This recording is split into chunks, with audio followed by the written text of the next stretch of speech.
So, The Social Network could be my favorite movie of all time on a good day.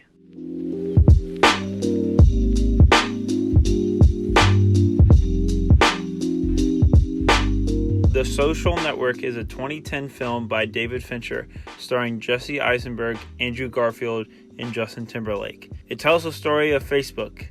You know, the really small social media site, and how Mark Zuckerberg went on to create it, manage it, and all of the shady business deals that were done. If you've never seen this movie, well, first, you need to. And second, you probably think this is just some documentary, possibly even a really boring documentary. You probably think it's just a 2-hour documentary with real people giving their testimonies about Mark Zuckerberg, how Facebook came to be, and how it grew into the largest social media website in the world and of history. Well, The Social Network is actually all of that, but not boring nor a documentary, but instead one of the most exciting movies you could ever watch. Yeah, I said it. But let me explain. David Fincher takes a documentary-style story and turns it into a character study of Mark Zuckerberg, played geniusly well by Jesse Eisenberg. This movie is exciting, fun, witty, quotable, beautifully paced, and no, I am not describing The Avengers. The movie flips what you think it's going to be about and flips it right on its head, straight from the opening scene,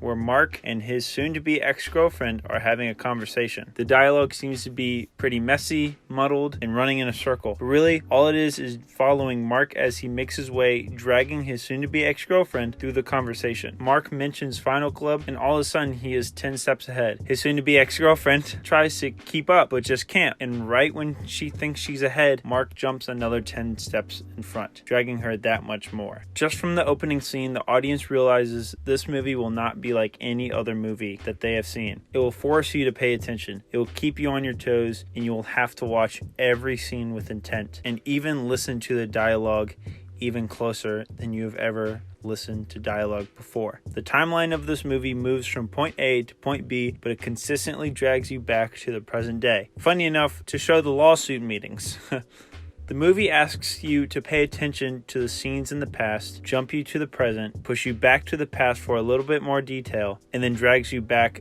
again to the present. This movie plays with time better than Back to the Future, and you can fight me on that. The movie asks you to pay attention to scenes in the past, jump you to the present, push you back to the past for a little bit more detail, and then drags you back to the present.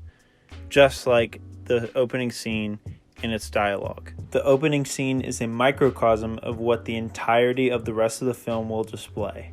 This style of filmmaking makes a boring, basic concept of a computer genius making a website and creates one of the smartest stories ever put to film. This film, as an inspiring filmmaker myself, inspires me to write a screenplay so tight and so concise as this one, assuming that is even possible. Mark! He's wired in. Sorry? He's wired in. Is he? Yes. How about now? You still wired in? I love The Social Network. I truly believe it is one of the best movies of the 21st century, possibly even of all time. Thank you guys so much for watching me rant about a movie about Mark Zuckerberg of all people. Hopefully you guys go watch this movie. It's on Netflix, by the way, and I hope you enjoy it as much as I do. Thank you again, and I'll see you guys in the next video.